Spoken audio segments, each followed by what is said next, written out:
नमस्कार। आज अपन बात करेंगे यूटीआई, यूरिनरी ट्रैक इन्फेक्शंस। क्या होता है यूटीआई, किस वजह से होता है, क्या इसके कोज हैं, क्या इसके साइन एंड सिम्टम रहने वाले हैं और कैसे अपन इसको डायग्नोस करेंगे और किस तरीके से अपन ट्रीटमेंट करेंगे। तो ए टू जेड जानकारी जो है इस वीडियो के अंदर अपन शेयर करने वाले हैं। तो यूरिनरी ट्रैक इन्फेक्शंस जो है हॉस्पिटल के अंदर जो पेशेंट्स आते हैं मोस्ट कॉमनली ये वो पेशेंट होते हैं। इनकी तुलना करें तो फीमेल पेशेंट को जो है वो यूटीआई सबसे ज्यादा होता है। महिलाओं को यूटीआई होने का बहुत बड़ा खतरा रहता है। अब देखिएगा, इस यूटीआई को समझने से पहले हमारा जो रीनल सिस्टम है, जो हमारा एक्सक्रेटरी सिस्टम है, रीनल सिस्टम है, यूरिनरी सिस्टम है, इस सिस्टम की एनाटॉमी आपको समझ में आनी चाहिए। देखो, सबसे पहले ये अपने पेशाब का रास्ता है। इस रास्ते के थ्रू जो है वो अपन पेशाब यूरिन को बाहर निकालते हैं। इस रास्ते को अपन बोलते हैं यूरिथ्रा। क्या बोलते हैं इसको?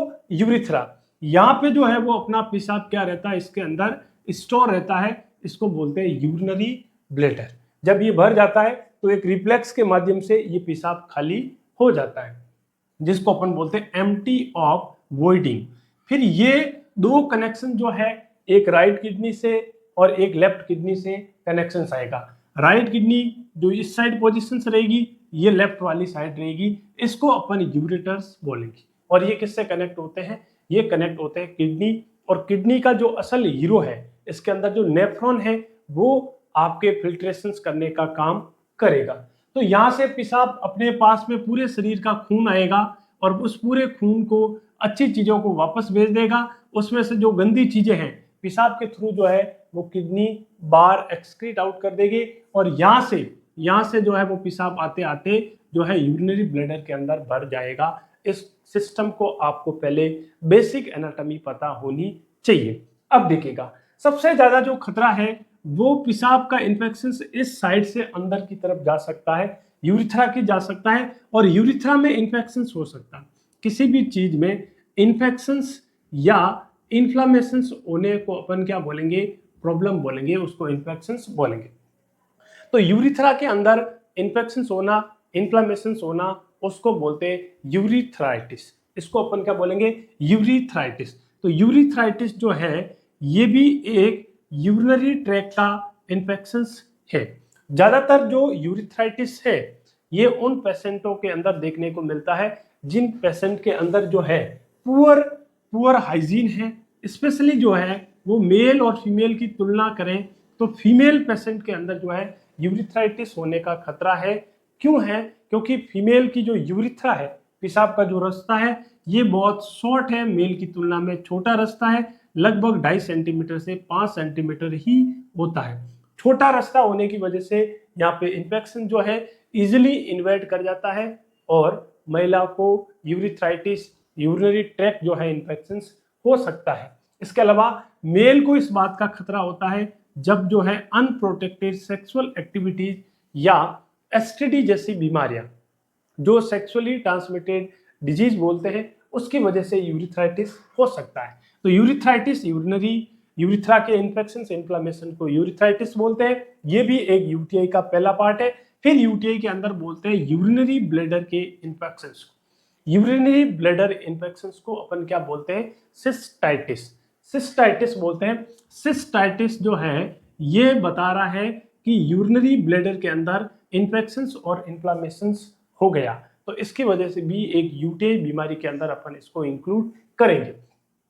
यूरेट्राइटिस, यूरेट्राइटिस का मतलब यूरेटर्स के अंदर जो है इन्फेक्शंस होना, किडनी के अंदर प्रॉब्लम होना, उसको अपन बोलते हैं नेफ्राइटिस, है ना। नेफ्राइटिस बोलेंगे। ग्लोमेरुलस के अंदर होते हैं ग्लोमेरुलोनेफ्राइटिस बोलेंगे। तो नेफ्राइटिस का मतलब है infection, inflammation of the kidney. इस इन्फेक्शन को जो है वो अपन यूटीआई जो है बोलेंगे। तो यूटीआई के अंदर जो है यूरिथ्राइटिस हो सकता है, सिस्टाइटिस हो सकता है और यूरेटाइटिस हो सकता है और नेफ्राइटिस जो है वो अपन को देखने को मिल सकता है, स्पेशली जो है पेल्विस पार्ट में। तो इसको बोलते हैं पेल्विस नेफ्राइटिस जो है वो अपन इसको बोलेंगे। अब देखिएगा, इस होने के पीछे जो बड़ा कारण है उस कारण का पॉजिटिव ऑर्गेनिज्म का क्या नाम है? तो मोस्ट कॉमन जो पॉजिटिव ऑर्गेनिज्म है ओवरऑल बात करें तो ये है ई कोलाई। अपन इसको किसके अंदर इंक्लूड करेंगे? ई कोलाई जो है वो मोस्ट कॉमन बैक्टीरियल इन्फेक्शन जो है, चाहे मेल हो चाहे फीमेल हो, ये उसको होता है। असल में ई कोलाई एक नॉर्मल बॉडी का अपना फ्लोरा है, ये अपने जीआई सिस्टम के अंदर पाया जाता है, बट कोइंसिडेंस है पुअर हाइजीन की वजह से या फिर किसी भी प्रोन टू इन्फेक्शंस की वजह से हमारे रीनल सिस्टम के अंदर ये ग्रो करने की वजह से जो है बैक्टीरिया हो सकता है।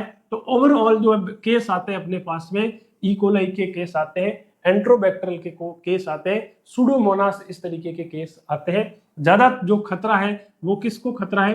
फीमेल को खतरा है। फीमेल की शॉर्ट यूरिथ्रा होती है, इसलिए महिलाओं को ज्यादा खतरा है। और दूसरा बड़ा खतरा है कि फीमेल के अंदर जो शॉर्ट यूरिथ्रा होती है, और आपको देखेंगे तो ये जो है वो एनस होता है ये जो रास्ता है वो एनस है, और ये जो है बर्थ कैनाल वेजाइना है, और ये जो एरिया है वो अपनी यूरिथ्रा है। तो ये एनस के क्या रहता है, नियर बाय रह सकता है। इसकी वजह से यहाँ का इन्फेक्शन यहाँ जा सकता है और यहाँ जा सकता है। पुअर हाइजीन की वजह से जो है ये इन्फेक्शन महिलाओं में प्रोन रहता है, थोड़ा खतरे की घंटी रहती है। इसके अलावा और भी बहुत सारे जो है वो कारण देखने को हमें मिल सकते हैं। कौन कौन से कारण हैं? जैसे मान लीजिएगा अपन किसी भी मोस्ट वनरेबल ग्रुप की बात करें, महिलाओं में भी ज्यादा खतरा किसको है? उस महिलाओं को खतरा है जो सेक्सुअल एक्टिव वुमन है, सेक्सुअली एक्टिव वुमन है, उन महिलाओं को हो सकता है। इसके अलावा जो महिला प्रेग्नेंट महिला है, प्रेगनेंसी के अंदर क्या हो जाता है, इम्यूनिटी कमजोर होता है, बॉडी सिक्रेशन जो है, फ्लूइड जो है ज्यादा आता है, तो ये उनको एक बैक्टीरिया के ग्रो होने का चांस जो है वो हो सकता है। ये जो दो तरह के अपन को वनरेबल जो एज ग्रुप है वो अपन को देखने को मिलते हैं। इसके अलावा एलर्जन की वजह से जो है महिलाओं को इन्फेक्शन हो सकता है, पुरुषों को भी हो सकता है। एलर्जन जो है, कई लोगों को साबुन से एलर्जी है, या कई लोग जो है टब के अंदर बात करते हैं, तो टब के अंदर बात करने से इन्फेक्शन हो सकता है। कई जो लोग हैं इस तरीके के डिओड्रेंट्स या फिर ऐसे डायफ्रामेटिक क्रीम्स जो है या जर्मिसाइड है, इस तरीके के जो प्रोडक्ट इस्तेमाल करना, जो एलर्जेंस प्रोडक्ट होते हैं, उनकी वजह से इन महिलाओं को जो है इन्फेक्शन हो सकता है। तो एलर्जन का भी बड़ा जो है वो रोल इन्फेक्शन के अंदर देखने को मिला है। इसके अलावा कैलकुलेशन, रीनल कैलकुलाई, इनकी रीनल के अंदर कोई तरीके का कैलकुलेशन होना या फिर कोई स्टोन का फॉर्मेशन होना। ओवरऑल बात करें तो यूरिनरी सिस्टम का जो फ्लो है इसके अंदर कोई तरीके का रुकावट आना, ऑब्स्ट्रक्शन होने की वजह से यूरिन रुकेगा, यूरिन का बैक फ्लो जाएगा, बैक फ्लो किडनी के अंदर जाएगा, तो फिर एक जो वेस्ट है उस वेस्ट की वजह से इन्फेक्शन होने के चांस रहते हैं। तो ये एक कैलकुलेशन जो है, आउटफ्लो जो है उसके अंदर ऑब्स्ट्रक्शंस पैदा करने की वजह से जो है यूटीआई कोज करवा सकता है। इसके अलावा हार्मोनल चेंजेबल, कई सारे हार्मोनेबल चेंजेबल होने की वजह से भी जो है वो हो सकता है। प्रेगनेंसी में जैसे हार्मोन चेंज होते हैं, मेंस्ट्रुएशन साइकिल के अंदर हार्मोन चेंज होते हैं, ये जो हार्मोनल चेंजेज है, या फिर अपन कॉन्ट्रासेप्शंस जो यूज करते हैं उसके अंदर भी हार्मोनल चेंज हो सकते हैं, उसकी वजह से भी यूटीआई कोज हो सकता है। पुअर हाइजीन जो है इसकी वजह भी बताई थी कि एनएस जो है वो अपना एक इस तरीके का प्रोन टू रिस्क रहता है इन्फेक्शंस को। तो ये इन्फेक्शन जो है वो असेंडिंग इन्फेक्शंस फैल सकता है, ये पुअर हाइजीन की वजह से। पुअर हाइजीन के अंदर जैसे बात नहीं करना है, क्लीन नहीं करना है, क्लीन करने के लिए भी आपको जो है ऊपर से इस एरिया को क्लीन करना है ना। Less contaminate to high contaminate जो है अपन को क्लीन करना है, तो यहाँ से अपन क्लीन करेंगे तो इन्फेक्शन और फैल सकता है। एक ही स्वाब लेना है, स्टाइल तरीके से करना है ना, उस चीज को प्रैक्टिस करना है बार बार। अंडर गारमेंट्स है जो वेट नहीं होने चाहिए, गीले नहीं होने चाहिए। कई लोग जो है सिंथेटिक पहनते हैं, कॉटन्स के अंडरवियर्स होने चाहिए। नेपकिन्स जो है, मेंस्ट्रुएशन पीरियड के अंदर जो अपन पैड का इस्तेमाल करते हैं, तो ये एक हाइजीन का बहुत बड़ा इसके अंदर जो है बड़ा रोल है, चाहे मेल हो चाहे फीमेल हो। थोड़ा ज्यादा फीमेल के अंदर जो है हाइजीन की प्रैक्टिस को एनकरेज करना है, क्योंकि उनको प्रोन टू रिस्क है। इसके अलावा इनड्वेलिंग यूरिनरी कैथेटर, या फिर अपन किसी भी पेशेंट को देखिएगा, ये बहुत इंपॉर्टेंट जो बात है कारण के अंदर, आप सारे जो लोग वीडियो देखने वाले हैं हॉस्पिटल में, कोई नर्स है, कोई डॉक्टर है, कोई एलाइड हेल्थ है, पैरामेडिकल्स, इस तरीके के स्टूडेंट हो, तो आपने कभी ना कभी जो है पेशेंट को कैथेटर लगाया है या फिर कैथेटर की केयर आपने की है, ऐसा आपको केस जो है वो डेली आपके रूटीन के अंदर है। तो पेशेंट को कैथेटर डालने की वजह से इन्फेक्शन हो सकता है, जिसको अपन बोलते हैं catheter associate urinary tract infection. इसमें हमें क्या सावधानी रखनी है? इसमें ये सावधानी रखनी है कि हमें किसी भी तरीके का अनस्टाइल प्रोसीजर को फॉलो नहीं करना है, स्टाइल प्रोसीजर को फॉलो करना है। ज़्यादा देर तक पेशेंट के कैथेटर को नहीं रखना है, पेशेंट के सिर्फ एडवांटेज नीड के अकॉर्डिंग जो है रखना है। इसके अलावा हमें जो केयर है वो हमें अच्छे से करनी है। तो ज़्यादातर जो पेशेंट के यूटीआई हॉस्पिटल के अंदर होता है वो इनड्वेलिंग यूरिनरी कैथेटर की वजह से होता है, और इसके अंदर भी जो बैक्टीरिया है वो ई कोलाई बैक्टीरिया जो है फाउंड हुआ है। ई कोलाई बैक्टीरिया को एक तरीके का वो उस पर टैग लग गया है कि हॉस्पिटल एसोसिएट जो इन्फेक्शंस करता है वो ज़्यादातर जो है ई कोलाई करता है।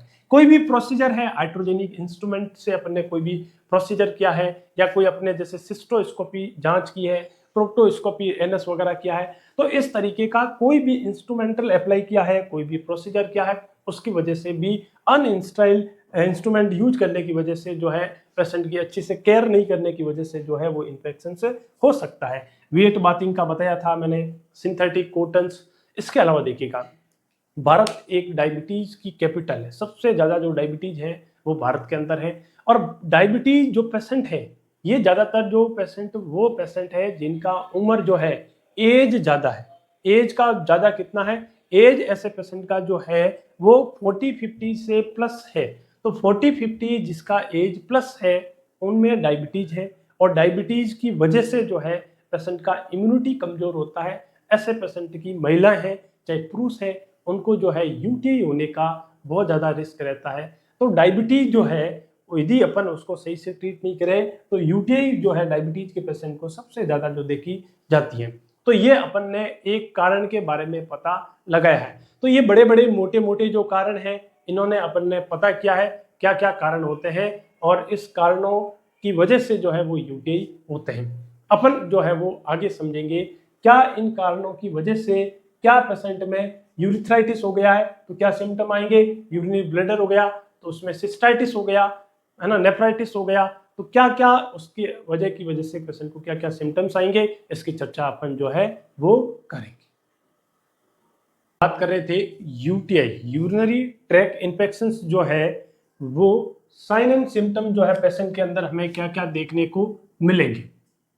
लोकेशंस के अकॉर्डिंग बात करते हैं कि यूटीआई कहाँ हो रखा है, उसके अकॉर्डिंग क्या स्पेसिफिक जो है साइन एंड सिम्टम जो है वो पेशेंट के अंदर अपन को देखने को मिलेंगे। यदि यूटीआई जो है वो किडनी के अंदर हो रखा है, बीमारी इन्फेक्शन जो है वो किडनी में हो रखा है, तो किडनी में जब भी प्रॉब्लम होती है तो हमारी बॉडी में साइन एंड सिम्टम्स जो है वो बैक पेन, अपना जो बैक का हिस्सा है यहाँ पे पेन होगा, इसका मतलब क्या है, किडनी के अंदर जो है प्रॉब्लम है।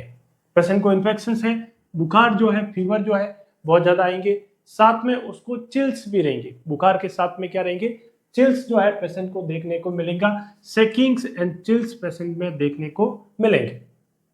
नोजिया और वोमिटिंग, पेशेंट को जो है वो नोजिया रहेगा, वोमिटिंग जो है उल्टी जो है पेशेंट को देखने को मिलेगा। ये सारे जो फीचर्स अपन जो बात कर रहे हैं ये रीनल स्टोन के पेशेंट को भी देखने को मिलते हैं। जब भी पेशेंट के अंदर कोई भी रीनल स्टोन है तो उस पेशेंट का बैक पेन भी रहता है, फीवर रहता है, नोजिया वोमिटिंग जो है वो पेशेंट के अंदर देखने को मिलते हैं। यदि यूटीआई जो है वो सिस्टाइटिस कर दिया है, यूरिनरी ब्लैडर के अंदर यदि इन्फेक्शन है तो पेशेंट के पेल्विस एरिया के अंदर एक प्रेशर्स और डिस्कम्फर्ट्स जो है वो हमें देखने को मिलेगा। पेशेंट को फ्रीक्वेंसी रहेगी, अर्जेंसी जो है वो यूरिन की रहेगी। इसके साथ में पेशेंट का जो बेली है, जो अम्बिलिकल कॉर्ड के नीचे का जो हिस्सा है जिसको अपन हाइपोगैस्ट्रिक रीजन बोलते हैं, लोअर बेली डिस्कम्फर्ट जो है, हाइपोगैस्ट्रिक जो रीजन है ये बिल्कुल जो है डिस्कम्फर्ट्स पेशेंट के अंदर देखने को मिलेगा। फ्रीक्वेंट पेनफुल जो है यूरिनेशंस पेशेंट को देखने को मिलेगा। जब भी पेशेंट पेशाब करने जाएगा तो पेशेंट के पेशाब के अंदर जो है वो एक जलन रहेगी, पेनफुल जो है वो यूरिनेशंस रहेगा और फ्रीक्वेंसी रहेगी, बार बार पेशाब करने जाएगा और उसको पूरा सा वॉइड जो है वो पेशेंट नहीं कर पाएगा, और इसकी वजह से कई बार जो पेशेंट के अंदर है वो पेशेंट के अंदर ब्लड इन यूरिन, जिसको हीमेचूरिया अपन बोलते हैं, तो हीमेचूरिया पेशेंट के अंदर देखने को मिल सकता है। साथ ही जो यूरिन का कलर है वो क्लाउडी डार्क कलर हो सकता है। क्लाउडी डार्क कलर जो है वो यूटीआई पेशेंट के अंदर देखने को मिलता है, या फिर उस यूरिन के अंदर फाउल स्मेल, बदबूदार जो पेशाब है वो पेशेंट को अपन को देखने को मिल सकता है यदि सिस्टाइटिस हो रखा है यूटीआई, यूरिनरी ट्रैक इन्फेक्शन की वजह से। यदि यूरिथ्रा के अंदर इन्फेक्शन है तो बर्निंग विद यूरिनेशन, जब भी पेशेंट पेशाब करेगा तो एकदम से उसको बर्निंग सेंसेशन जो है वो पेशेंट को देखने को मिलेगा। डिस्चार्ज जो है वो पेशेंट को देखने को मिलेंगे, वो है ना, कोई भी तरीके का डिस्चार्ज जो है वो यूरिन के साथ में देखने को मिलेगा। यूरेटर्स इन्वॉल्व है तो फ्रीक्वेंसी और डिसयूरिया पेशेंट को देखने को मिलेंगे। तो ये अपने एक पेशेंट के अंदर क्या क्या साइन एंड सिम्टम्स होते हैं यदि पेशेंट को यूरिनरी ट्रैक इन्फेक्शन हो गया। इसके अलावा जो जनरल फीचर्स आते हैं, जैसे मान लीजिएगा पेशेंट को पेशाब करेगा तो उसको बर्निंग सेंसेशन आएगा, बार बार उसकी फ्रीक्वेंसी रहेगी, अर्जेंसी उसको हर वक्त जो है रहेगी, है ना, वॉइड करने में उसको दिक्कत हो सकती है कि पेशाब की थैली को पेशाब करने में, एम्प्टी करने में उसको दिक्कत रह सकती है। तो ये सारे जो सिम्टम्स है, हेजिटेशंस हो गया, तो ये इस तरीके के जो सिम्टम्स है ये पेशेंट के अंदर जो है वो यूटीआई के अंदर जो है अपन को कॉमनली देखने को मिलते हैं। ये यूटीआई को डायग्नोसिस कैसे करते हैं, एक पेशेंट अपने पास में आया है, यूटीआई की प्रॉब्लम लेके आया है, तो अब उनमें कैसे अपन टेस्ट करेंगे ताकि हमें यूटीआई पता चल सके। सबसे पहले पेशेंट का अपन ने हमेशा देखना, कोई भी जब पेशेंट आता है सबसे पहले अपन उसका हिस्ट्री कलेक्शंस करते हैं, फिर हम उसका फिजिकल एग्जामिनेशंस करते हैं, फिर जो है पेशेंट के साइन एंड सिम्टम्स जो है वो अपन पेशेंट के देखते हैं, पेशेंट का हिस्ट्री लेंगे, साइन एंड सिम्टम देखेंगे, पेशेंट का वाइटल्स जो है वो देखेंगे, वाइटल्स के अंदर जो है टीपीआर, टेम्परेचर, पल्स और रेस्पिरेशन पेशेंट का देखेंगे। तो यहाँ हमें आइडिया जो है वो लग जाएगा कि पेशेंट को क्या क्या प्रॉब्लम्स है, यहाँ पे अपन कंप्लेन को फोकस कर पाएंगे और ज़्यादा उसको स्पेसिफिक कर पाएंगे। तो फिर अपन पेशेंट का एक ब्लड का जो जांच है उनका जांच लेंगे और एक सीबीसी का रिपोर्ट भेजेंगे। यदि इन्फेक्शन है तो सीबीसी के अंदर कंप्लीट ब्लड काउंट टेस्ट जो है वो करेंगे। डब्ल्यूबीसी जो है, सीबीसी के अंदर जो है डब्ल्यूबीसी की संख्या बढ़ी हुई होगी, ये इंडिकेट कर रहा है पेशेंट को इन्फेक्शन है। पेशेंट का आरएफटी, रीनल फंक्शंस टेस्ट, या फिर अपन इसको केएफटी बोल सकते हैं, किडनी फंक्शंस टेस्ट, तो ये करवाएंगे। इसके अंदर देखेंगे किडनी अपना फंक्शंस कैसे कर रही है, क्या क्रिएटिनिन का लेवल है, क्या बीयूएन का लेवल है, क्या किडनी के अंदर कोई तरीके का और कोई बड़ा प्रॉब्लम जो है वो नहीं है, ये अपन टेस्ट करेंगे। इसके अलावा अपन रूटीन जो यूरिन की जांच है, रूटीनली जो है वो अपन यूरिन की जांच करेंगे।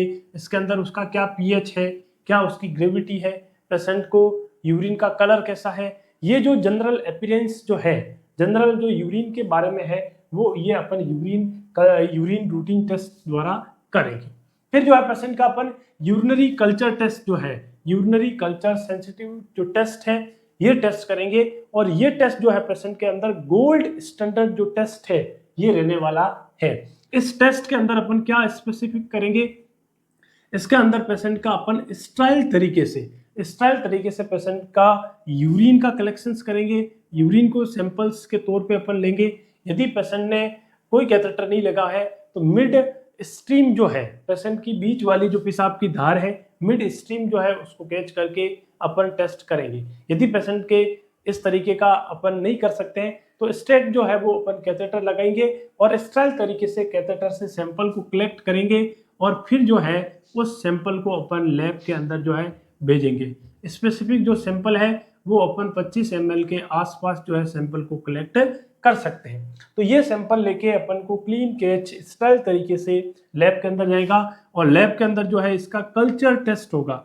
कल्चर का मतलब है कौन सा बैक्टीरिया है, बैक्टीरिया का नाम क्या है, कौन सी स्पेसीज है, कौन सी जाति का है, ये अपन को कल्चर की तरह से पता चल जाएगा कि भाई इकोलाई है, एंट्रोबैक्टर है, सूडोमोनास है, या फिर स्ट्रेप्टोकोकस है, या किस तरीके का बैक्टीरिया, वायरस या कोई भी माइक्रो ऑर्गेनिज्म का उसका नेम और स्पीसीज जो है वो पता चल जाएगी। साथ में हमें ये भी पता चल जाएगा, दूसरी जो सबसे इंपॉर्टेंट बात कहने जा रहा हूं वो ये है, कौन सी एंटीबायोटिक जो है वो इस पे काम करेगी। तो एंटीबायोटिक का भी पता चल जाएगा।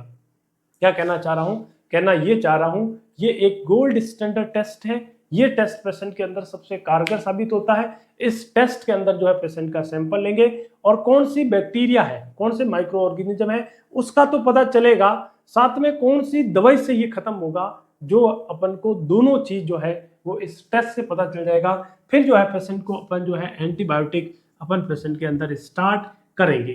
तो ये यूरिन जो है कल्चर टेस्ट है जो पेशेंट के अंदर करेंगे। इसके अलावा अपन सोनोग्राफी भी कर सकते हैं। सोनोग्राफी के अंदर ये भी देख सकते हैं कि भाई कहीं पे जो इस तरीके का कोई कैलकुलेशन ना हो, स्टोन फॉर्मेशन जो है, मास फॉर्मेशन है, इस तरीके का जो है वो अपन सोनोग्राफी के अंदर फाइंडिंग पता कर सकते हैं। सिस्टोस्कोपी कर सकते हैं। सिस्टोस्कोपी का मतलब है visualization of the urethra, urinary bladder और यूरेटर को अपन जो विजुअलाइजेशन करते हैं उसको अपन बोलते हैं सिस्टोस्कोपी।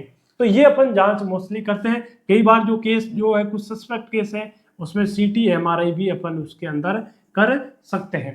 तो ये डायग्नोस्टिक जो क्राइटेरिया है वो अच्छे से अपन तो यूरिन सेंसिटिव जो कल्चर टेस्ट है, ये कल्चर टेस्ट से ही अपन को यूटीआई के बारे में पता चल जाएगा। तो ये अपन एक टेस्ट करते हैं पेशेंट के अंदर ताकि उसका यूटीआई को। नेक्स्ट बात करते हैं ट्रीटमेंट के बारे में। क्या यूटीआई के पेशेंट्स को अपन ट्रीटमेंट करेंगे, क्या उस पर अपना काम रहने वाला है। तो वर्कअप ट्रीटमेंट्स जो है पेशेंट के अंदर क्या करना है। सबसे पहले कोई भी जब पेशेंट अपने पास आता है तो पहला वसूल है डोंट बी पैनिक, घबराने वाली कोई बात नहीं है। तो घबराने की कोई बात नहीं है। पेशेंट को अपन सबसे पहले साइकोलॉजिकल, सोशियोलॉजिकल, स्पिरिचुअल और इकोनॉमिकल अपन उसको वेल सपोर्ट करेंगे। साथ में पेशेंट के साथ कंफर्टेबल रिपोर्ट जो बिहेवियर है वो पेशेंट के साथ ट्रस्ट के साथ एक अच्छा कम्युनिकेशन करके एक पेशेंट का हमें ट्रीटमेंट करना है। ये सबसे पहली बात है।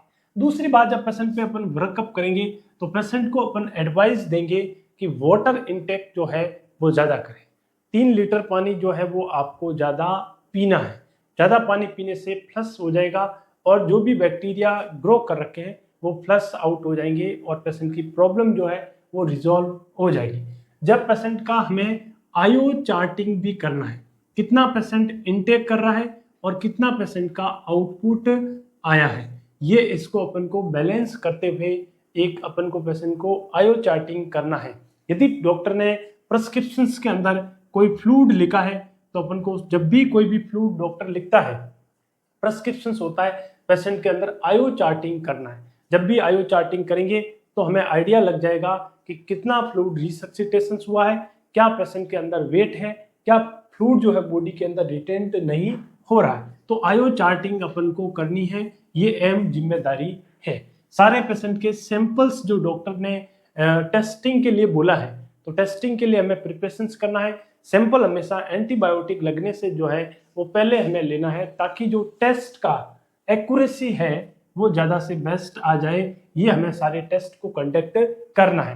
अब पेशेंट को हमें पेशेंट के बहुत ज़्यादा पेन हो रहा है ना, तो पेन रिलीव करने के लिए हमें एनार्जेसिक देना है। एनार्जेसिक के अंदर हमें डाइक्लोफेनिक जो है वो अपन इस्तेमाल कर सकते हैं। स्पाज्मोडिक पेन हो रहा है तो डाइसाइक्लोमाइन जो है पेशेंट को अपन प्रेफरेंस देते हैं। साथ में पेशेंट में जब भी अपन उसके अंदर टेस्ट करवाएंगे, यूरिन कल्चर टेस्ट जो है अपन करवाएंगे, उसके अकॉर्डिंग जो डॉक्टर ने एंटीबायोटिक प्रिस्क्रिप्शंस की है, ये एंटीबायोटिक जो है पेशेंट को अपन देना स्टार्ट करते हैं डॉक्टर के प्रिस्क्रिप्शंस के अकॉर्डिंग। और डॉक्टर प्रिस्क्रिप्शंस किसके अकॉर्डिंग लिखेगा, ये उसकी यूरिनरी कल्चर रिपोर्ट के अकॉर्डिंग जो है वो डिसीजन लिया जाएगा। अब मोस्टली जो इसके अंदर एंटीबायोटिक चलती है वो 10 से 14 दिन तक चलती है। कम से कम पेशेंट को 10 से 14 दिन एंटीबायोटिक जो है लेनी है और 10 से 14 दिन के बाद में पेशेंट को वापस से यूरिन कल्चर टेस्ट करवाना है और फिर जो है आगे प्रिस्क्रिप्शन चलेगा कि नहीं चलेगा ये उस वक्त जो है वो तय होगा। एंटीमाइक्रोबियल पेशेंट को अपन एंटीबायोटिक जो है अमीनोग्लूकोसाइड्स की दवाई देते हैं और इसके साथ में पेशेंट को अपन कई सारी जो एडवाइस है ये बहुत बड़ी मैटर करती है। पेशेंट को क्या एडवाइस देंगे, हाइजीन का देंगे। देखो अभी अपन ने बात की थी कि यूटीआई होने का जो बड़ा कारण होता है वो अपन फीमेल के अंदर जो है वो एनस एरिया जो है उस यूरिथ्रा के पास में, उस वेजाइना के पास में रहता है, तो प्रोन टू इन्फेक्शंस, तो वहाँ पे क्लीनिंग करें, अच्छे से हाइजीन रखें, उस एरिया को वेट गीला ना रखें, कॉटन के कपड़े पहने, फ्लूइड ज़्यादा लें और नैपकिन सैनिटरी पैड का इस्तेमाल जो है एज ए हाइजीन के तौर पे उसको इस्तेमाल करें। तो ये अपन हाइजीन का पेशेंट को बोलेंगे। और डाइट जो है, पेशेंट को डाइट भी अच्छा लेना है, एक बैलेंस डाइट जो है पेशेंट को लेनी है। साथ में जब भी यूटीआई होता है तो पेशेंट को अपन थोड़ा प्रोटीन जो है वो कम लेने को बोलेंगे। साथ में जो इरिटेशंस करती है यूरिनरी ब्लैडर यूरिथ्रा को इरिटेशंस करने वाले सबस्टेंस जो यूरिक एसिड का जो लेवल जो है बढ़ा देते हैं, जैसे अपने कोई भी, जैसे मान लीजिएगा प्रिजर्वेटिव फूड हो गए, कोका हो गया, कैफीन हो गई, ये सारे जो है वो इरिटेंट चीजें हैं, तो इरिटेशंस को हटा देंगे, प्रोटीन को थोड़ा कम कर देंगे, कार्बोहाइड्रेट्स जो है उसको एनकरेज कर देंगे, फ्लूइड जो है इसके अंदर एनकरेज कर देंगे, और फाइबर डाइट को अपन इन्वॉल्व करेंगे, और विटामिन और एंटीऑक्सीडेंट जो है पेशेंट को अपन डाइट के अंदर प्रिस्क्राइब करेंगे। इसके अलावा अपन ने बात की कि मेल के अंदर जो यूटीआई होने का कारण है वो ये है कि भाई सेक्सुअल ट्रांसमिटेड डिजीज